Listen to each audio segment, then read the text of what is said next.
primer lugar, agradecer esta votación que es producto de conversaciones con varias bancadas y producto de reflexiones y de un debate amplio que se ha tenido.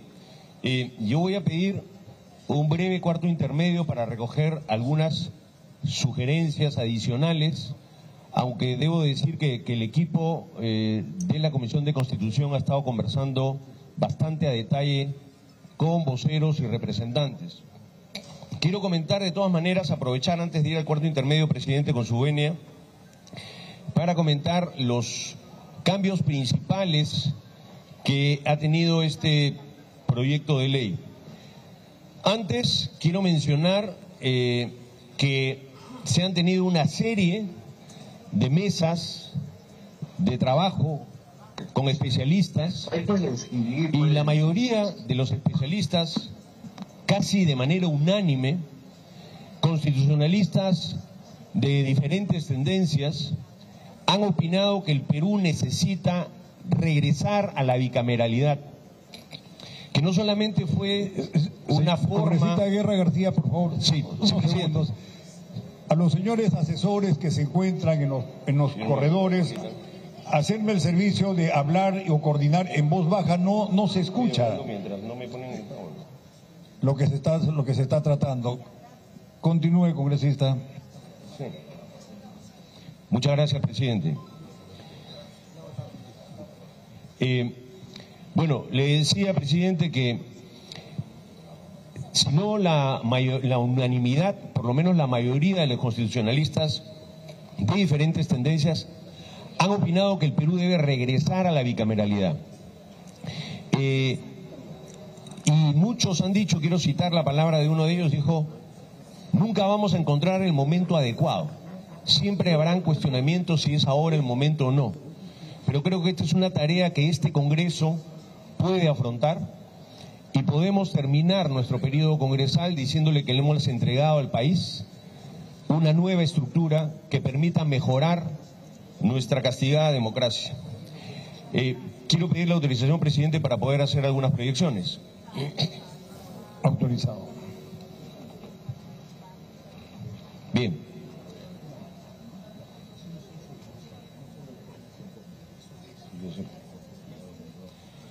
Bien, quisiera hacer un resumen de lo que significa la bicameralidad y en primer lugar, vamos a la siguiente transparencia. Quiero referirme al proceso de elaboración de esta norma. Siguiente, por favor.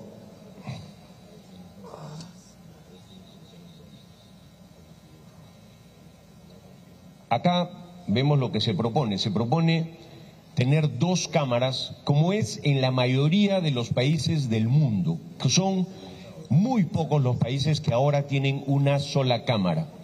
Se propone tener una Cámara de Diputados y un Senado.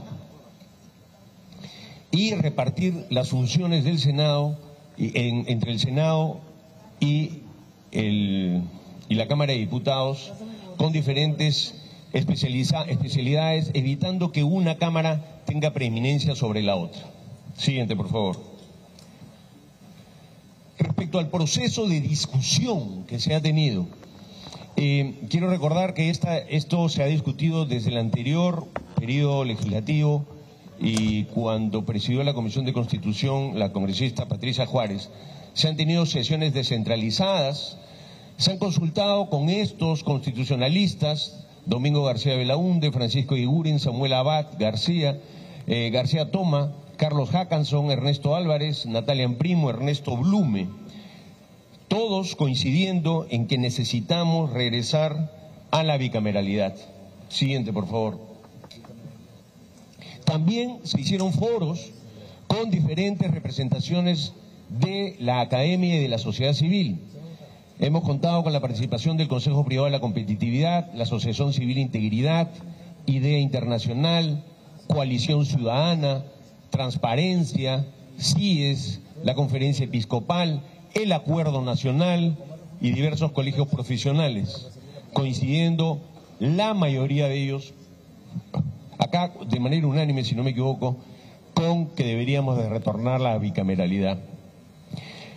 Adicionalmente, se consultó no solamente con constitucionalistas, sino con especialistas como el doctor Martín Tanaka, Virgilio Hurtado, el doctor Fernando Tuesta Soldevilla, Carlos Meléndez Guerrero, Marianela Ledesma, César Landa Arroyo, constitucionalistas algunos, politólogos otros, que coincidieron también que nuestro país debería ir al retorno a la bicameralidad y que los tiempos nunca van a ser perfectos, porque nunca hay tiempos perfectos en la política.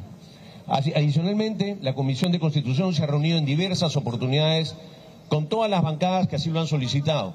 Yo me he reunido personalmente con los voceros de la bancada, les hemos explicado los cambios que ahora voy a detallar igual, y también no solamente con voceros, sino con diversos congresistas que han estado en la Comisión de Constitución o que están en la Comisión de Justicia y que tienen también una visión jurídica del tema.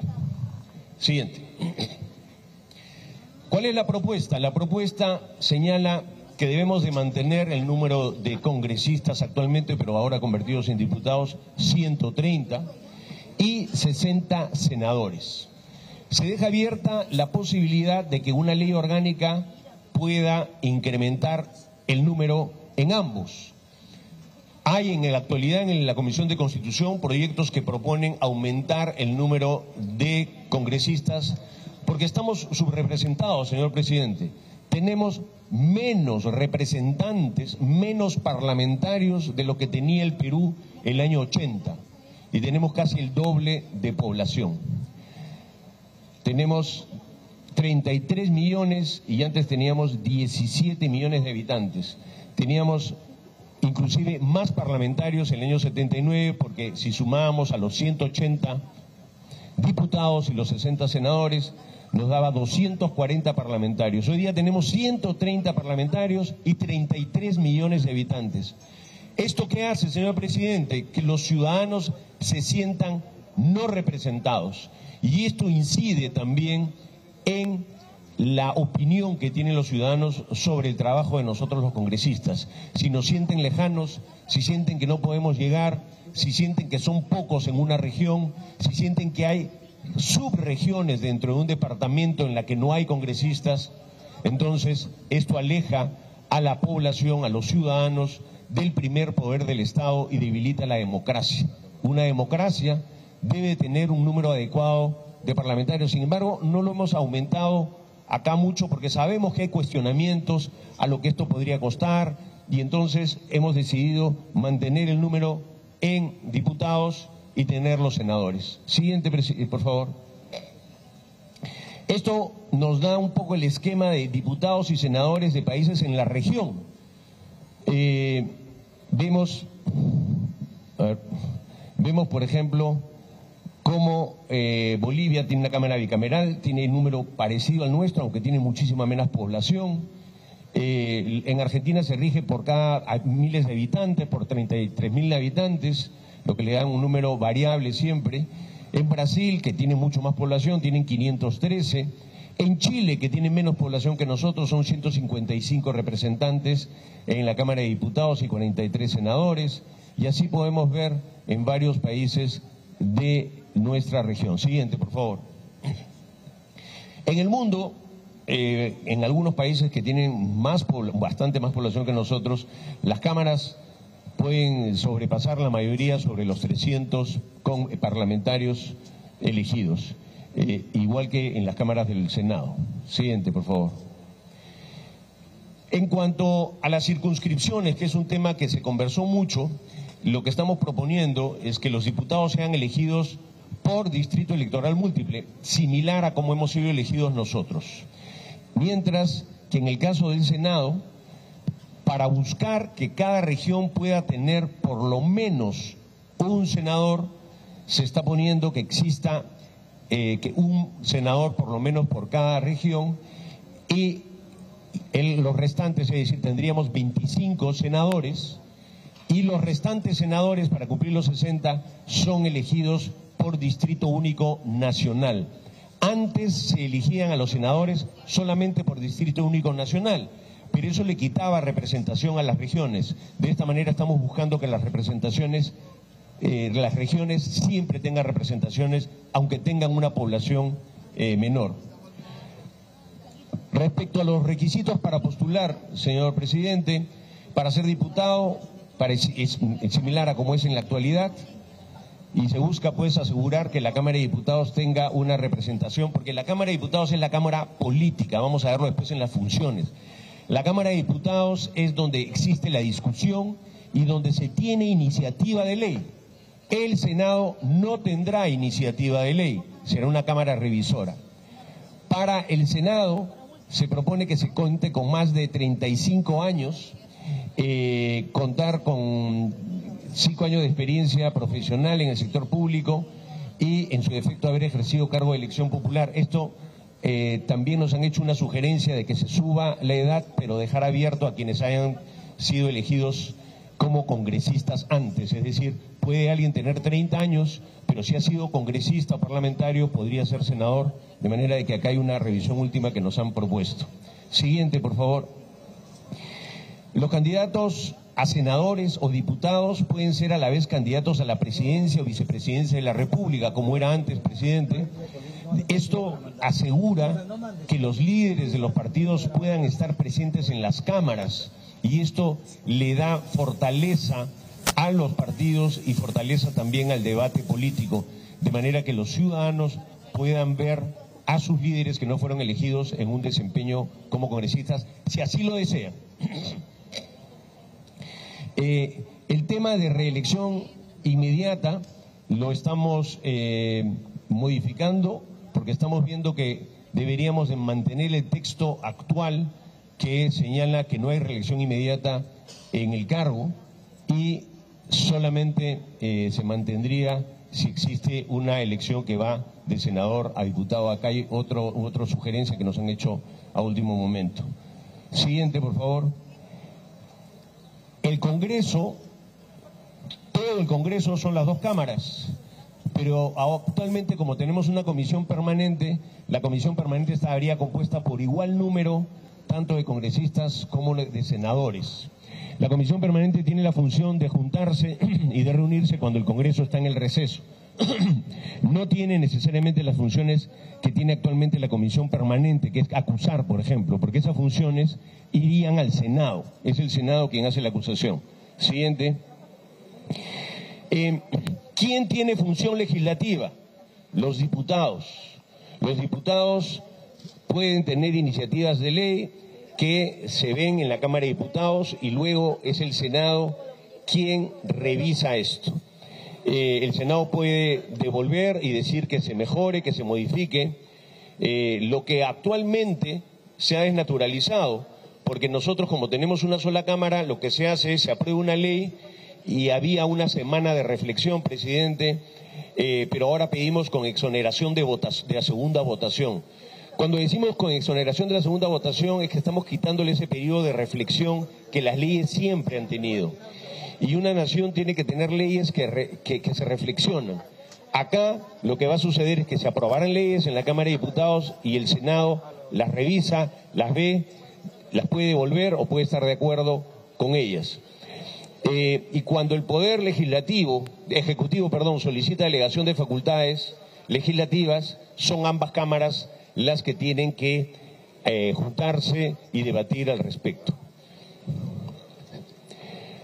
La Cámara de Diputados es la que tiene el control político, es decir, es la que hará comisiones investigadoras, la que puede llamar a interpelar a ministros, y mientras que la Cámara de Senados lo ejerce solamente sobre los actos normativos del Poder Ejecutivo, es decir, sobre las normas que emiten.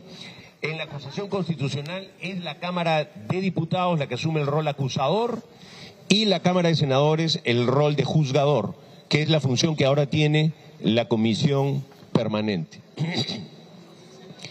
Para elegir a altos funcionarios se propone, como es en la mayoría, por unanimidad en las cámaras altas del mundo, son los senados los que eligen a los altos magistrados, al defensor del pueblo, a los directores del Banco Central, todas estas funciones que actualmente tiene el Congreso porque somos una sola Cámara. Y designa al Contralor de la República, no lo elige. Acá no se está haciendo cambios, sino que solamente esto lo ve el Senado.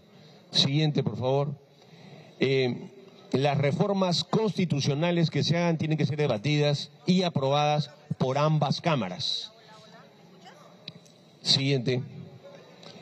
Las acciones de inconstitucionalidad pueden ser interpuestas ante el Tribunal Constitucional por el 25% de senadores o el mismo número de diputados. Siguiente. La disolución del Congreso, como lo fue históricamente y como es en todos los países del mundo, solamente se puede disolver la Cámara Política, la Cámara de Diputados. No se puede disolver el Senado, que hace las funciones, como acá se disolvía la Cámara, se disolvía el Congreso, pero se mantenía la Comisión Permanente, ¿no? Porque la Comisión Permanente actualmente es casi como si fuese, digamos, un remedio, una parte de lo que quedó del Senado. Siguiente, presidente. Este quizás es el único tema en el que se está proponiendo eliminar algo más específico, que es la cuestión de confianza obligatoria, la primera cuestión de confianza. Cuando el presidente de la República nombra un primer gabinete, ese gabinete no tiene que pasar por una cuestión de confianza. Esto lo han señalado varios constitucionalistas, altera el tema político, pone tensión y en realidad el presidente de la República debería tener el derecho a formar su propio gabinete, y no ser sometido al Congreso. Esta es una figura que hemos heredado y que se puso de los gobiernos parlamentarios, donde el origen del primer ministro es de la Cámara. Para ser primer ministro uno tiene que venir de la Cámara. Acá no, el presidente viene de un voto popular, tiene un propio origen, de manera que no debería someter a su gabinete a este tema. Siguiente. Ahí. Esto es lo que quería exponer, señor presidente. Vamos a poner un cuarto intermedio para poder conversar con los diferentes los diferentes voceros que así lo deseen, y le pido a usted, por favor, que nos conceda ese tiempo. Gracias. Bien. Cuarto intermedio concedido.